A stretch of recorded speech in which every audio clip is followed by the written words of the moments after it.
करनाल में चल रहे किसान आंदोलन को लेकर कांग्रेस के वरिष्ठ नेता एवं पूर्व मंत्री अशोक अरोड़ा ने कहा कि किसानों की लड़ाई केंद्र सरकार से है, मगर जब से किसान आंदोलन चल रहा है तब से लगातार प्रदेश की भाजपा सरकार अड़ी हुई है कि किस तरह से किसान आंदोलन को बदनाम किया जाए और किस तरह से आंदोलन को कमजोर किया जाए। आज प्रदेश की सरकार इस प्रकार की साजिश रचने लगी हुई है। जब हरियाणा और पंजाब के किसान दिल्ली जा रहे हैं, उन्होंने दिल्ली के घेराव की घोषणा की थी, तब हरियाणा प्रदेश की सरकार ने उनके रास्ते रोक के उन पर वाटर कैनन का इस्तेमाल किया और उनके ऊपर लाठीचार्ज किया गया। किस प्रकार से इनके रास्ते रोके? अशोक अरोड़ा ने भाजपा और जसपा गठबंधन सरकार पर निशाना साधते हुए कहा कि ये सरकार तो किसानों को उजाड़ने का काम कर रही है। जब वायरल वीडियो में साफ दिख रहा है कि अधिकारी कह रहे हैं कि किसानों के सिर फोड़ दो और उनके खिलाफ कार्रवाई नहीं करते, ऐसा जानबूझकर कर रहे हैं। गन्ने के रेट बढ़ाने पर अशोक अरोड़ा ने कहा कि पेट्रोल डीजल के रेट इतने बढ़ रहे हैं और अब ये तो सरासर किसानों के साथ मजाक है।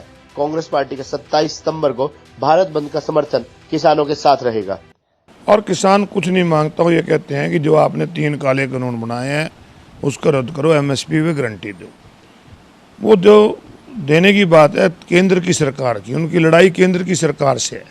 परंतु हरियाणा प्रदेश की मौजूदा सरकार तब से लेकर अब तक एक एजेंडे के तहत इस आंदोलन को कैसे बदनाम किया जाए, इस आंदोलन को कैसे कमज़ोर किया जाए, ये लगातार प्रदेश की सरकार इस प्रकार की साजिश रचने पर लगी हुई है। आपको ध्यान दिलाना चाहूँगा कि जब हरियाणा और पंजाब के किसान दिल्ली जा रहे थे, उन्होंने दिल्ली घेराव की घोषणा की थी, तो हरियाणा प्रदेश की सरकार ने उनके रास्ते रोके, उन पे वाटर कैनन का इस्तेमाल किया, उन पे लाठीचार्ज पिपली के अंदर किया गया। किस प्रकार से इनके लिए, इनके साथ तो कोई लड़ाई नहीं थी, इनसे कुछ मांग नहीं रहे थे, फिर ये किस लिए उनको बार बार उकसाते हैं?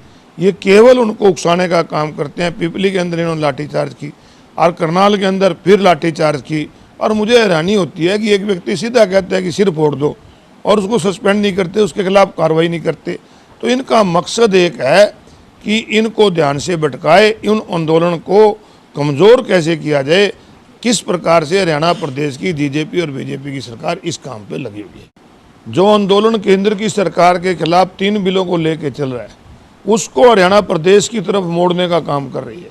हरियाणा प्रदेश की सरकार के साथ तो कोई लड़ाई नहीं है। हरियाणा प्रदेश की सरकार तो कभी हिसार में, कभी टोहाना में, कभी करनाल में, कभी भिवानी में इस प्रकार के पंगे लेने का काम करती है। इस प्रकार से इस आंदोलन को कमज़ोर किया जाए। कभी कह देते हैं ये तो किसान ही नहीं है। ये किसान नहीं तो और कौन है? ये वही लोग तो हैं जिन लोगों ने इनकी सरकार बनाई थी। परंतु किस प्रकार से किसान को कमज़ोर किया जाए, उस अन्नदाता को जो लोगों का पेट पलता है, जिसका एक बच्चा तो खेत में काम करता है और दूसरा बच्चा सीमा पर रक्षा करता है। आज 600 से ज़्यादा किसान मारे चुके हैं, परंतु केंद्र की सरकार कोई उस पर बात करने को तैयार नहीं है। हरियाणा प्रदेश की सरकार उनके आंदोलन को कैसे कमज़ोर किया जो उन्होंने लगातार उकसाने का काम करती है। करनाल के अंदर एक अधिकारी सीधा कह रहा है सिर फुटो, उसके ऊपर मुकदमा दर्ज होना चाहिए, क्यों नहीं हो सकता? मैं आपको कहूँ कि तेरे सिर में लट मारूंगा, मेरे ऊपर उसी में मुकदमा दर्ज हो जाएगा।